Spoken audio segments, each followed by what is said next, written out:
Bienvenue à vous tous sur France Bleu Auxerre cet après-midi pour un dossier plutôt douloureux, c'est le cas de le dire, puisque consacré à la douleur. Nous sommes particulièrement satisfaits de ce bilan 2007-2008, nous dit l'association francophone pour vaincre les douleurs, et pourtant il reste pas mal de choses à faire. Et c'est ce que nous dira Martine Chauvin, qui est la présidente de ce collectif, dont c'est en ce moment la rentrée, une association qui s'investit énormément pour le combat contre la douleur, mais aussi pour informer les patients et leur entourage, les aider, les orienter vers le traitement le mieux adapté. Mais qu'est-ce que la douleur exactement? Quels sont les traitements existants, les traitements qui pourraient exister dans un futur proche? Est-ce que les pouvoirs publics s'y intéressent particulièrement? C'est ce que nous allons découvrir cet après-midi jusqu'à 15h30 dans notre dossier et avec notre invité sur France Bleu Auxerre. Martine Chauvin, bonjour. Bonjour. Vous êtes la présidente de l'association francophone pour vaincre les douleurs. Qu'est-ce que la douleur, Martine Chauvin? Est-ce qu'il existe une définition simple de cette manifestation à laquelle malheureusement personne n'échappe? Il n'y a pas de définition type, puisque la douleur, elle est différente pour chacun, et en même temps, on se reconnaît tous dans son voisin qui souffre. La douleur, c'est quelque chose qui vous envahit, d'une part, qui vous invalide ensuite, et qui peut, en fonction de la longévité, vous faire perdre vos amis, votre famille, votre travail, votre vie en société. Et on peut se retrouver très facilement en détresse complète et c'est vraiment catastrophique. Est-ce qu'il existe différents types de douleurs? Oui, déjà, il y a deux grands types de douleurs. Il y a la douleur aiguë, qui est une douleur que l'on ressent rapidement et qui peut être maîtrisée aussi rapidement. Et vous avez ensuite la douleur chronique, qui, elle, est une douleur qui est installée depuis entre 3 et 6 mois et qu'il faut gérer parce que c'est en général des douleurs que l'on ne peut pas maîtriser facilement. Donc il faut la gérer par des méthodes, des thérapies qui existent mais qu'il faut connaître surtout, d'où l'intérêt de l'association pour donner l'information. Cette douleur-là, on doit la prendre en charge, elle doit être écoutée. Ce qu'on souhaite, c'est que tous les médecins puissent savoir écouter son patient, ce qui est déjà la première chose quand on reçoit un patient douloureux. Alors à propos de ces médecins à l'hôpital ou avec son médecin, il n'est pas rare d'entendre sur une échelle de temps à temps, comment évaluez-vous votre douleur? Est-ce que c'est l'unique moyen de mesurer justement la douleur d'un patient? Le meilleur moyen de la mesurer, c'est d'écouter son patient, mais c'est un point de repère. Parce que, c'est vrai que les gens sont un petit peu étonnés de voir cette méthode-là, mais on peut quand même penser que pour un médecin, c'est un repère.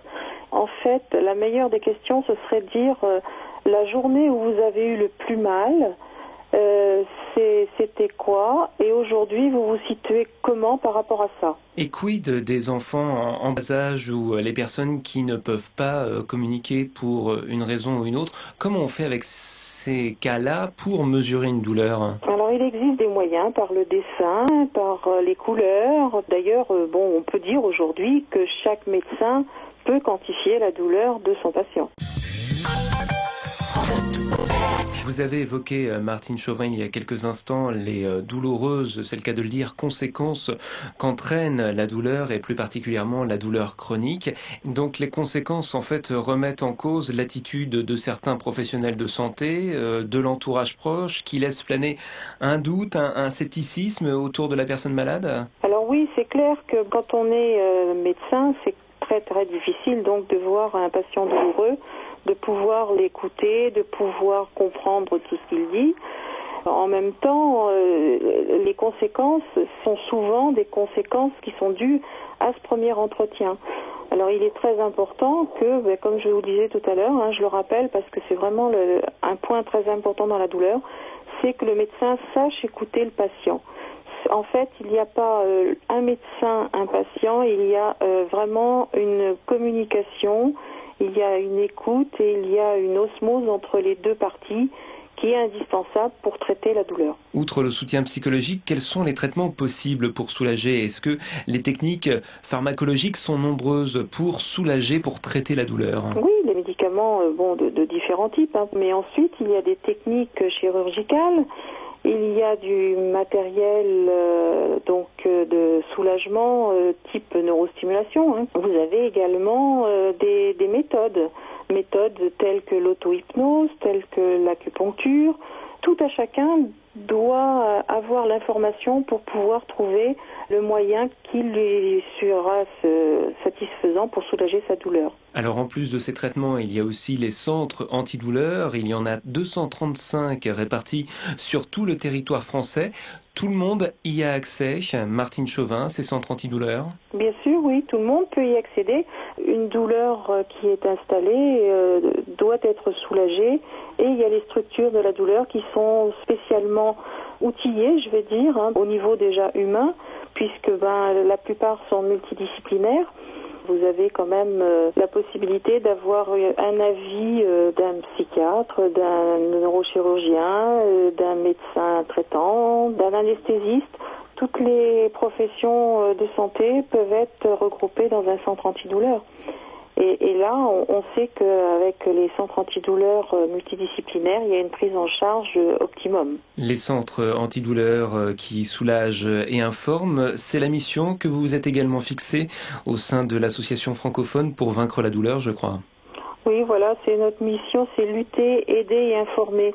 Lutter contre la douleur, parce que c'est la première des choses à faire. Aider tout le monde avec nos informations personnelles, nos témoignages de différents patients, nos témoignages personnels et ceux des autres patients.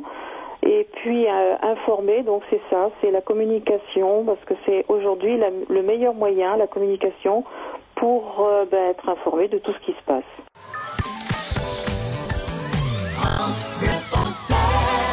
C'est aussi la période de rentrée pour l'AFVD, et vous dites sur votre site internet espérer une meilleure écoute et une reconnaissance nationale, notamment auprès du ministère de la Santé. Les pouvoirs publics, Martine Chauvin, s'investissent suffisamment dans le domaine de lutte contre la douleur? Non, sinon on n'aurait pas besoin d'exister.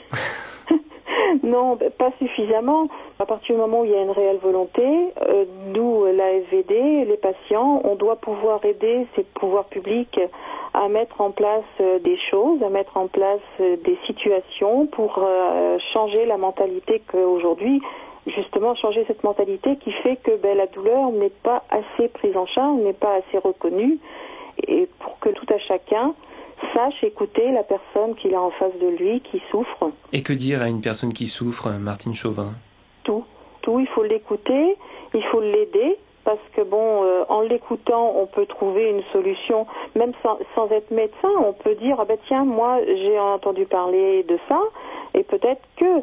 Et quand on connaît un peu son corps et qu'on sait comment ça se passe à l'intérieur, on sait facilement, on peut savoir facilement d'où vient la douleur, quelles caractéristiques, comment la canaliser, comment la répertorier. Et au moins aller chercher éventuellement une information qui pourrait lui être utile. Pour toute information et pour toute aide utile, je vous renvoie à ce site internet, celui de l'association francophone pour vaincre les douleurs, AFVD, www.association-afvd.com, et un numéro de téléphone 05 49 94 62 02. Et manifestement un projet pour les prochaines années. Martine Chauvin, une antenne par région administrative, c'est dans les tuyaux toujours? Toujours, oui, plus que jamais. On y travaille depuis déjà plus de 6 mois.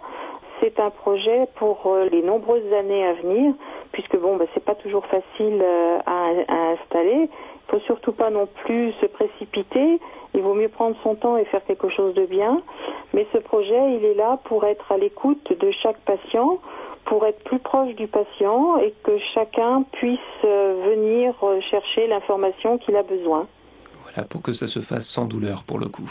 Oui, tout à fait. Martine Chauvin, ce sera l'occasion d'en reparler prochainement sur France Bleu Auxerre. Je vous remercie pour ces quelques minutes d'entretien avec nous. Je vous en prie, c'est un réel plaisir.